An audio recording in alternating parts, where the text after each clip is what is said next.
Good evening. Tonight, we bring you a story that has left the global sports community in utter disbelief.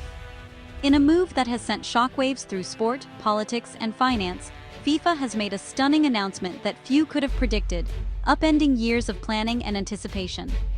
The 2026 FIFA World Cup, once set to be a historic celebration on American soil, will no longer be primarily hosted by the United States. This abrupt change has left fans, officials, and entire cities reeling. In a dramatic reversal, FIFA has stripped the US of its majority hosting rights, awarding most of the tournament to Canada. The decision marks a seismic shift in the world of international football. This decision, delivered from Zurich, has upended what was set to be the biggest sporting event in history, with billions of dollars and national pride at stake. The original plan had the US hosting 60 of 80 matches, including all from the quarterfinals onward. American cities had already begun preparations, investing heavily in infrastructure and marketing. Now, that structure is gone. Stadiums that were once set to shine on the world stage are left in limbo, and local economies face uncertainty. The world is watching as two close allies navigate this unexpected sporting divorce. The shift has sparked debate, disappointment, and celebration on both sides of the border. Tonight, we'll break down how the celebrated Tri-Nation bid unraveled, the immediate reactions from fans and officials, and the massive economic and logistical fallout that is only beginning to unfold. The dream of a unified North American World Cup is over. For many, it's a bitter pill to swallow, as hopes for a shared celebration have been dashed.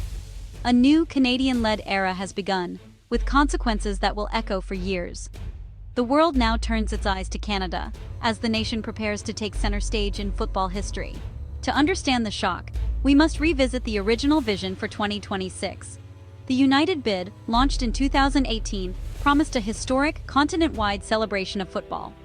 The US was set as the anchor, hosting the majority of matches and the final. 11 American cities were preparing to welcome the world, with Mexico and Canada each hosting 10 matches. This joint venture was hailed as a diplomatic triumph, a beacon of North American cooperation. Leaders spoke of strengthening ties and showcasing a shared identity. The bid promised record revenues, massive audiences, and a legacy of growing the sport. For years, preparations seemed smooth. Stadium upgrades, volunteer programs, and branding were underway. The US was set to host a final at MetLife Stadium, a global spectacle. It was a plan built on stability and partnership. That foundation has now crumbled in dramatic fashion. So, what went wrong? Sources point to escalating disputes between FIFA and the US government. FIFA sought federal guarantees on tax exemptions and streamlined visas, standard for host nations.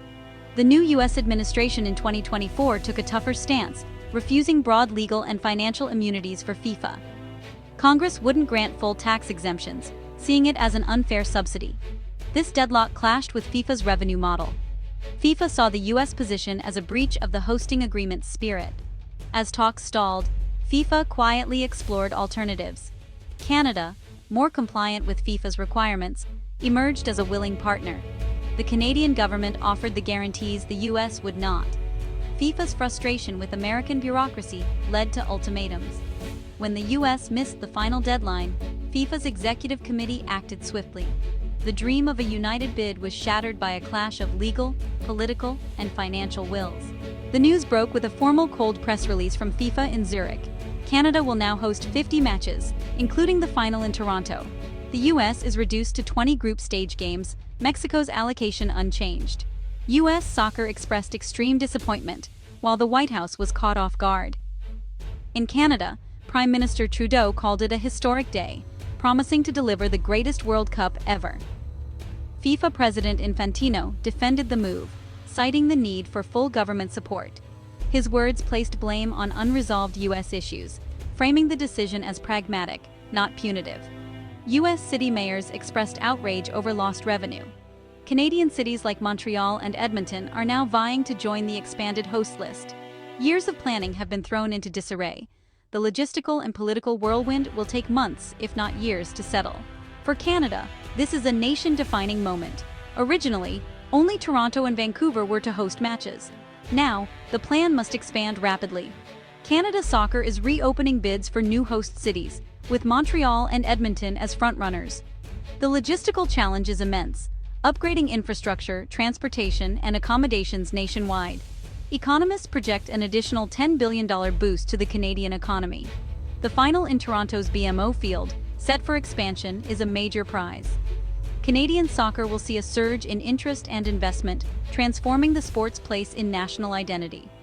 The timeline is tight, and scrutiny will be intense. Can Canada deliver? The world will be watching. For now, the nation basks in the glow of a sporting coup. In the US, the fallout is just beginning.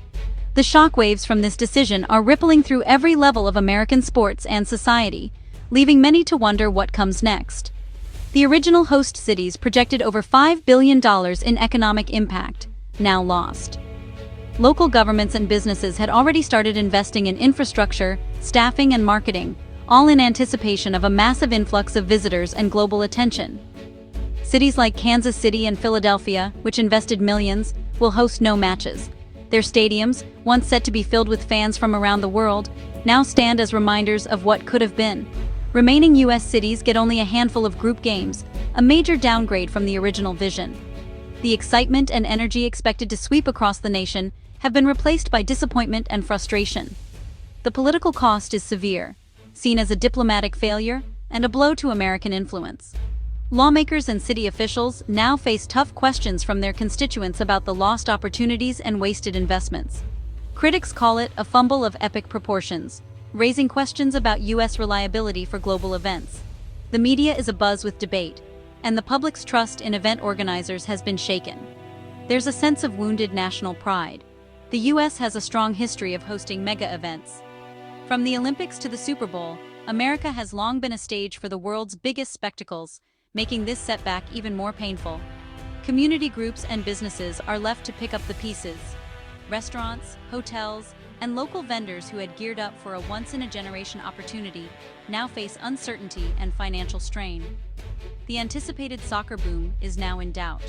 Youth leagues and aspiring players who looked forward to inspiration and investment from the World Cup must now adjust their dreams.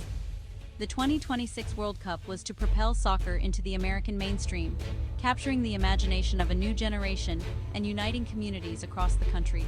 Hosting the final would have been a massive platform, showcasing American hospitality and passion for the sport on a global stage.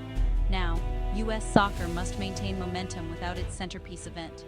The challenge is to keep fans engaged and continue building the sport's profile, despite this major setback. The dream of cementing soccer's place in American culture has suffered a major blow. For many, the question remains, can the U.S. recover and reignite the passion for the beautiful game, or has this opportunity slipped away for good? For fans worldwide, the 2026 World Cup is now a different proposition. The tournament's center of gravity has shifted north. Fans must rebook travel from U.S. cities to Canadian ones, facing new logistical hurdles. The event will have a distinctly Canadian character, with U.S. cities now supporting players. Travel within Canada will be challenging, but offers fans a new adventure. The fan experience will depend on organizers' ability to manage the chaos. FIFA and Canada must ensure clear communication and smooth logistics. The roar of the crowd will now echo loudest from Canadian stadiums. To truly grasp the deeper implications of this unprecedented decision, we turn to football finance expert Dr. Stefan Szymanski, whose insights have shaped the way we understand the business of global football. Dr. Szymanski describes FIFA's move as a calculated power play, a bold maneuver designed to reassert its authority over even the most influential sovereign nations. This is not just about football, it's about who holds the reins in the world of international sport. For decades, FIFA has operated on the premise that the world needs the World Cup more than any single country does. The tournament is a global spectacle, uniting nations and fans in a way few other events can. This belief has allowed FIFA to maintain a unique position of power. The United States, with its vast resources and growing soccer culture, challenged that status quo.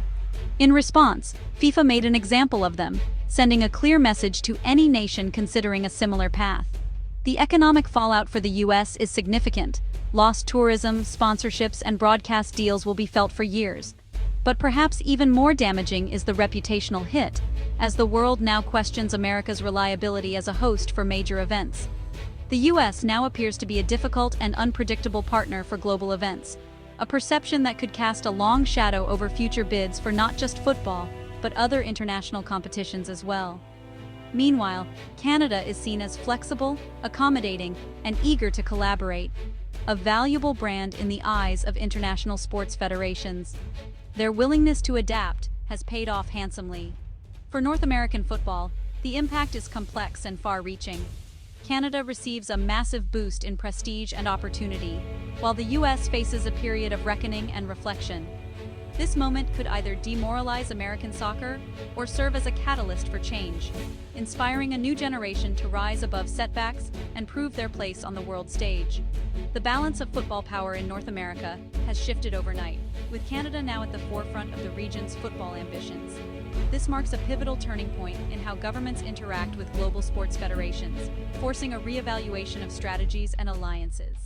The ripples from today's decision will shape the landscape of international sport for years to come, influencing not just football, but the very nature of global sporting cooperation and competition. As the dust settles, the path forward is fraught with peril and promise. The US must manage disappointment and salvage its reduced role. Canada faces a historic challenge and opportunity, racing to prepare for a tournament of unprecedented scale. The success or failure of 2026 now rests on Canadian shoulders. The World Cup story has shifted from unity to division and opportunity. FIFA has sent a clear message about the price of partnership. The focus now returns to the pitch, and the world will be watching. For now, good night.